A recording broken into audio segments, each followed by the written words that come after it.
Let's talk about politics, environmental science, global warming, constitutional rights, social and economic challenges, money, power, choice. Nature does not compromise. extreme droughts, extreme heat waves. sea levels are rising, and it is about climate change. This is the future of the next generations.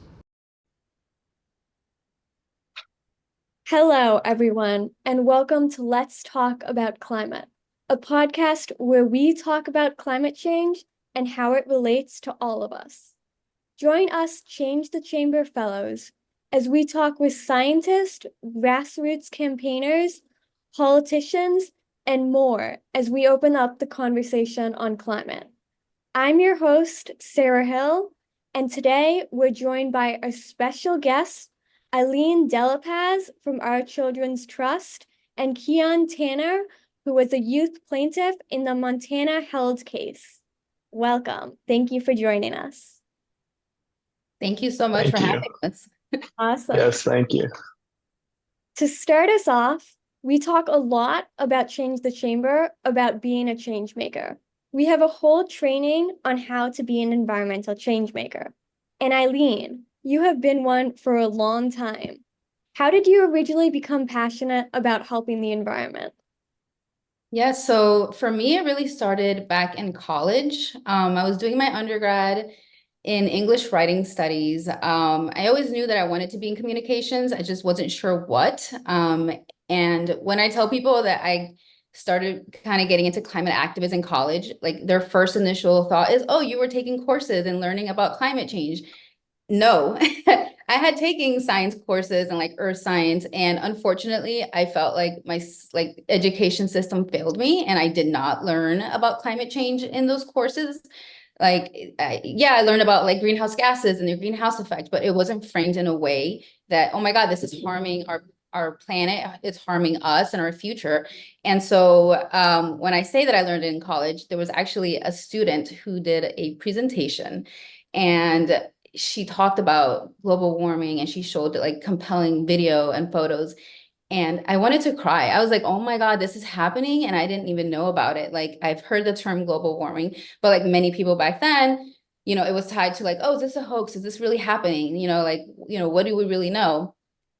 And come to find out, like I go home that day after class and I started just digging on the internet. And I was just like, this is insane. Why is the media not talking about this enough? Why are we not learning about this? And felt compelled to do something. And I have a deep love for nature and for animals. And so when I started, I think for me, the connection was what it's doing to our biodiversity and like ecosystems and how it's collapsing. And so I decided that I needed to educate folks, and I went online and I did what I knew and created a social media account called She's Aesthete, which aesthete means someone who loves nature and art. And for me, like communications, it's a form of art. So I thought it was fitting, and I just started creating content. I started researching things, and like this is something that I didn't know about, and I feel like my friends and family don't know, then there's a plethora of people that don't know. So that's kind of how I got started. That's amazing. And I think so important because obviously education and awareness is definitely the first step for really everything. So I feel like you already shared your passion and sort of how you got involved. It sounds like a lot of what you did was grassroots on your own. So that way you did take us along your changemaker journey a little bit already, which I'm grateful for.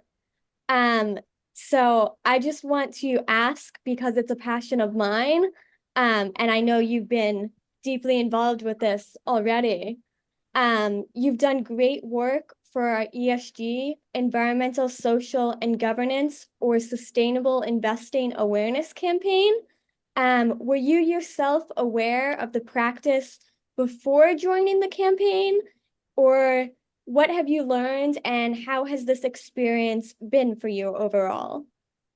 Well, I knew about it, like I've heard about it, but I didn't know the details. I didn't know that it was such an important way to actually combat the climate crisis and so much more. It's not just about the environment. So when I learned about Change the Chamber, Lobby for Climate, and this work that you were doing, this campaign, I was drawn to it immediately because it's not just about the issues, it's also about the solutions. And the solutions exist, they're there. So we just need to garner the support necessary to actually implement them. And, it's a lot about, the doom and gloom about climate change and this is happening. And like, here's a way to take action. Like that was what really drew me to this. There's a call to action. And so for those that don't really know what about ESG, like you said, it stands for environmental, social, and governance. And what I've learned about it is that it's a critical framework it's more so I want to say for companies, government agencies, organizations, educational institutions. Like it's really a framework for every sector in our economy to help evaluate like commitments to sustainability and to mitigate climate change. So it's not just about the environment, like I said, it's also about social and governance, right? So that means like improving diversity and inclusion and overall like labor practices. So this campaign was awesome. I started to create social media content videos to educate folks about this. And then, like I said, I love driving folks to your website because it's like, here's a way to take action. Encourage your legislators and investors to really help provide the finance necessary to get this off, and started. Like, this is what we need. It exists. Like, let's get the work done. So really, it's really exciting work, and I'm so happy to be collaborating with you all on this. Definitely. And we're so thankful to have you collaborating with us. And just as you were answering that question, I was thinking exactly, this is why we love Eillin as an influencer with us. And for any of our listeners, if you haven't seen She's a Thief, those videos, check out the entire profile. Eillin has amazing content, not just for Change the Chamber, but for so many important topics, and we're so thankful for that. But your dedication and passion does not stop with Change the Chamber, and it's only a small part of what all you do to help our environment. Another amazing part of your work is with our Children's Trust, a nonprofit public interest law firm that helps youth defend our climate. A bit over a year ago was a big moment for all of you at our Children's Trust, and why Kian is here with us today. Before I get too excited, can you tell our listeners a little about the Montana held case that I'm referencing? Absolutely. So I'm going to take a step back a little bit. So yeah, our Children's Trust is a nonprofit with an amazing legal team that represents children and youth in rights-based climate change litigation, all at no cost to our young plaintiffs or their families. So my role is in communications, and this is my full-time job. I am the social media and online content coordinator. So my role really focuses on educating people about the work that we do and then elevating the voices of our youth plaintiffs. And before I get into the case, I want to say that what's really important for us that our audiences understand is that young people don't have a voting or an economic power to create change, but they are very much disproportionately impacted by government actions that contribute and are actually causing climate change. So making the climate crisis a really core children's rights issue is important to us. Like, that's what this is about. So our work is really about protecting these fundamental rights and ensuring that they have a future, a safe climate, for them to thrive in. And not just for like present generations, but for future generations as well. So yes, to get into the held v. State of Montana case, a little bit of background on that. So this case was filed back in 2020 on behalf of 16 young people from Montana, Kian being one of the young plaintiffs. And it's a constitutional climate lawsuit against the state of Montana. And the young plaintiffs asserted that Montana's support for the extraction and burning and transport of fossil fuels ignores the facts of the climate crisis, and it's violating their constitutional rights to a clean and healthful environment. And that is a right that is in Montana's constitution. And so last summer, from June 12th to the 20th, the plaintiffs took their case to trial in Helena, Montana, and it was the first ever constitutional climate case to go to trial in US history. So it was just an amazing experience for our entire team. And so our judge was Judge Kathy Seeley, and she heard from 12 of the 16 plaintiffs, and she heard from 10 expert witnesses over 7 days of trial. And they talked about how the youth are being harmed by government policies that ignore the climate crisis and promote the use of fossil fuels. And they are also ignoring what science says is necessary to protect these fundamental rights. So then about a month later, August 14th, it was insane. We got a ruling from the judge. I don't think we were expecting it to be that fast, but she ruled wholly in the favor of the youth plaintiffs. She declared that the state of Montana's laws that ignore the climate crisis and promote fossil fuel extraction do in fact violate these young people's constitutional rights, right? So, and it's not just to a clean and healthful environment, it's rights to dignity, safety, and equal protection under the law. So her decision also confirmed that not just this, but it confirmed that every ton of greenhouse gas matters. So I think the state was arguing, they were arguing a lot about Montana. Oh, this is just a small fraction, but it's this is important. Every state has something to contribute. And no matter how big or small you think it is, yes, every ton of greenhouse gas matters because it all contributes to global climate change, right? And she basically, her ruling, it was a 300-page decision. It was amazing. It's on our website for people that want to read more about it. But she also ruled basically that the state has to take into consideration the impacts that the youth plaintiffs are experiencing due to climate change and climate change in general when permitting fossil fuel development. So it just an extraordinary trial and outcome, and we couldn't have asked for more.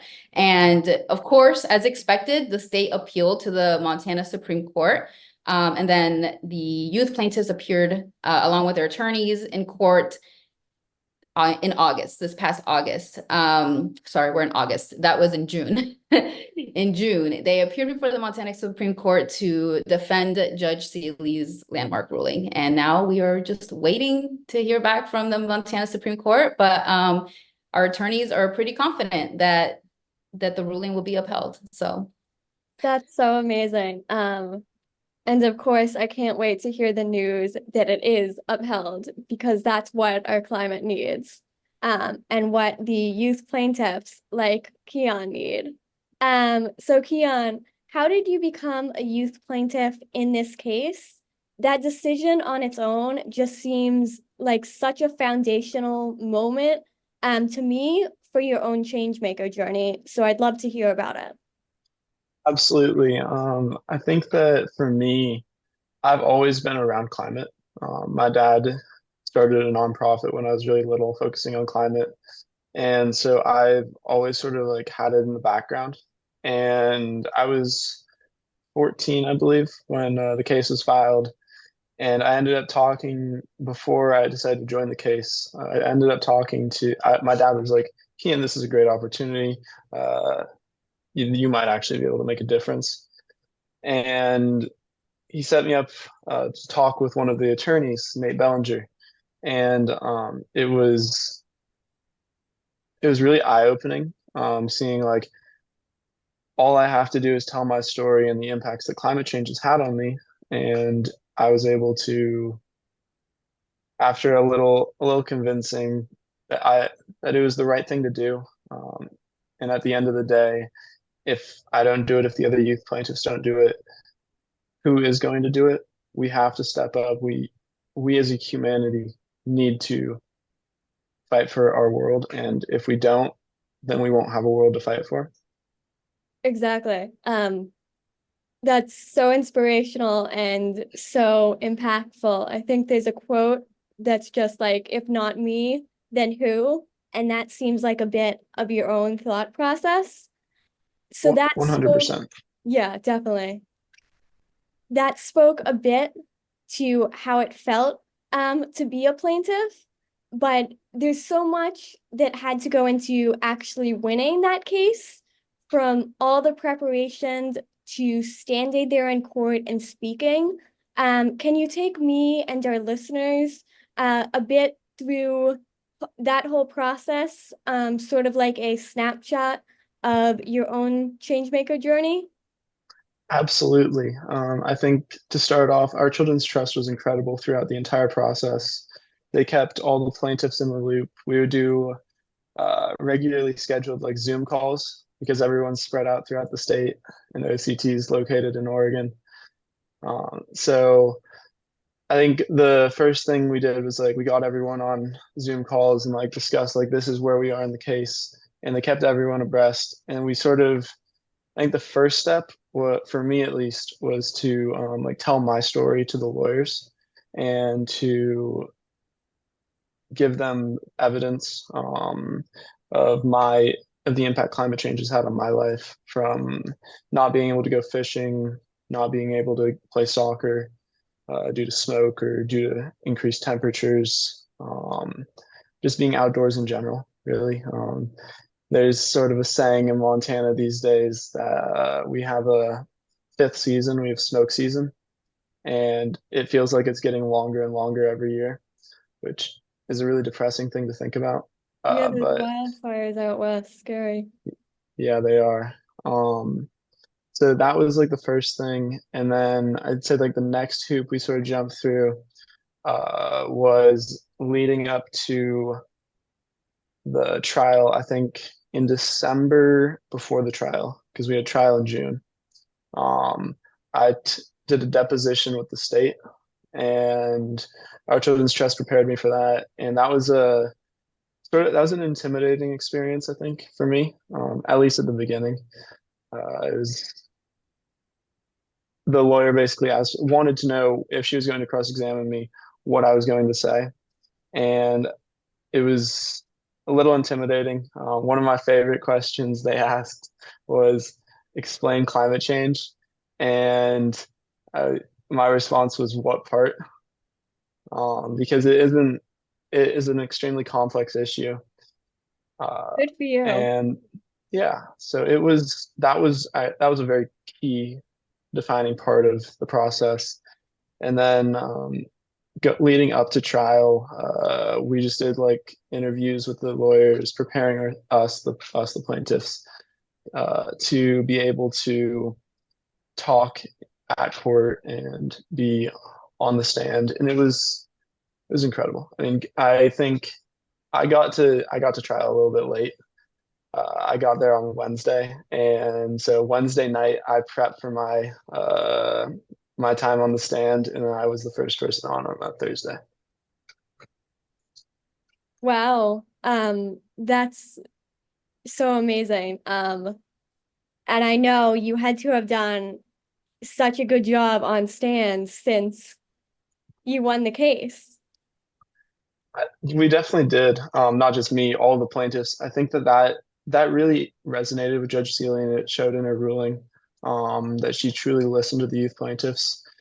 For me, being on stand was really, at first, it was really intimidating. It was scary to be up there. But then I sort of got into a role. They asked me, "What's your name?" Kian Tanner. Like, and then "Where are you from?"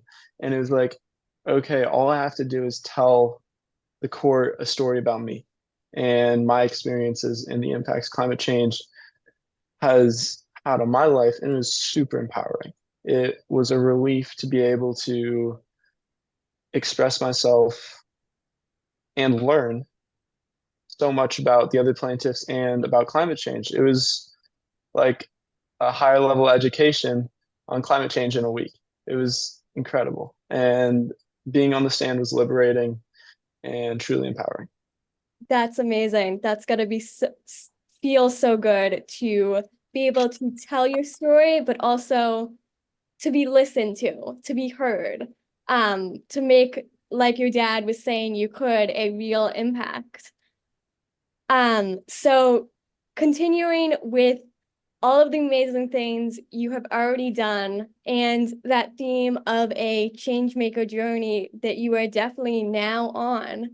How do you want or plan to continue fighting for our planet now that that case has been won? Or I think for, well, obviously we're waiting for this Montana Supreme Court's decision.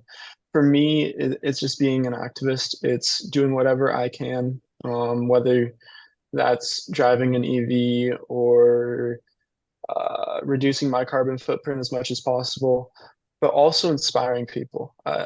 I've done a few talks around the Bay Area, which is where I'm at right now for school. And I got asked a question once about how do you connect with people who don't see eye to eye on climate change? And my response to that was you use empathy. This isn't a fight for, this isn't an argument. This is our future. This is our kids' future. This is the world's future. I can connect with just about anyone by finding common ground with them, whether that is their job, their family, the natural world. I mean, it's all at risk. And if we don't fight for it, we won't have it. And so for me, what does the future hold? It holds hope and it holds, I would say, activism, I guess. But I feel like activism tends to get a negative rap. And I want to be able to change that perception. I'm not trying to tear down society, I'm trying to save it.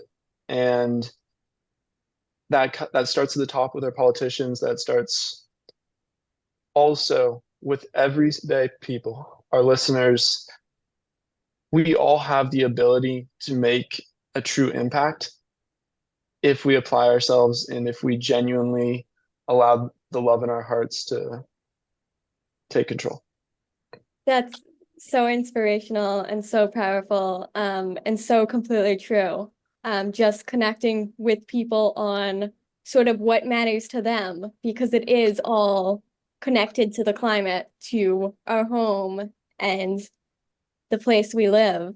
Yeah, Yeah, I feel like at one point or another, we're all going to be impacted. Like, there's no running from it. It affects everyone. And it's unfortunate that young people are impacted disproportionately because they're still growing and developing. And, the way that they experience the issues is a little bit different than adults. But everyone's going to experience it at one point or another. So it's a shared responsibility to take action. definitely. I agree completely. I think that this is something I said. I don't know if I said it at trial, but I've definitely said it before. I am never going to shy away from the responsibility of acting on climate. I'm never going to shy away from that because it is my generation's responsibility to handle it because previous generations haven't done the job. They haven't gotten the bills passed that we need to get passed.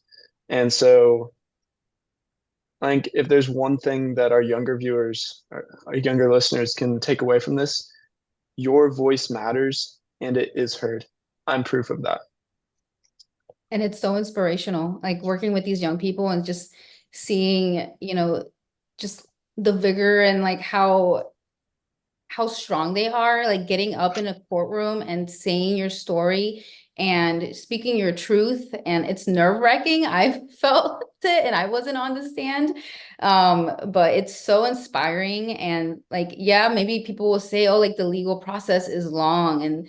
But look at how long climate change has been going on for. Nothing has been done. And these young people filed their case a couple of years ago and look at where it's gotten already. And it's just going to keep setting a precedent for other cases around not just the country, but around the world. Definitely. I love that. Thank you both so much for joining us. There's so many things that this conversation is leading me to think about that I hope our listeners are also thinking about, like the burden that youth now have when, like Kian said, we feel like it is our responsibility to act on climate, but it is still an intergenerational thing because a lot of our politicians are older generations. So like Kian said, in talking to politicians, we also need them to act for us. It was such a pleasure to get to know both of you and hear about your changemaker journeys, including social media, Our Children's Trust, and the Montana Held case. To wrap up this episode, we always like to give our guest 60 seconds to just pitch or share anything you're working on, what you're excited about, or anything you'd like to share. The floor is yours. Awesome. I guess I can start. I probably need more than 60 seconds. There's just so many exciting things coming up in the next few months, especially with Our Children's Trust.